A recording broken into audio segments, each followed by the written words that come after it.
እምወድቅበትን ፈተና አታምጣ ፈጣሪ፣ ሳልዘጋጅ አታምጣብኝ። አንተን የምክድበትን ፈተና አታምጣብኝ። ንጽህናዬን ማጠፋበትን ፈተና አታምጣብኝ። ታማኝነቴን ህሊናዬን ማጠለሽበትን ፈተና አታምጣብኝ። እምችለውን እምቋቋመውን ብቻ። ይሄ ከባድ ልመና ነው። ፈተና ኃጢአት ነው። ፈተና ጥርጥር ነው። ፈተና ክህደት ነው። ፈተና ገሃነም ነው።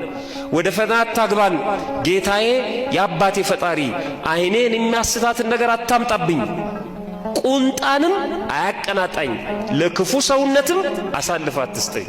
የሚገርም ጸሎት ነው። ቁንጣን እንዳያቀናጣኝ፣ ጠግቤ የፈጠረኝን እንዳረሳው። ስለዚህ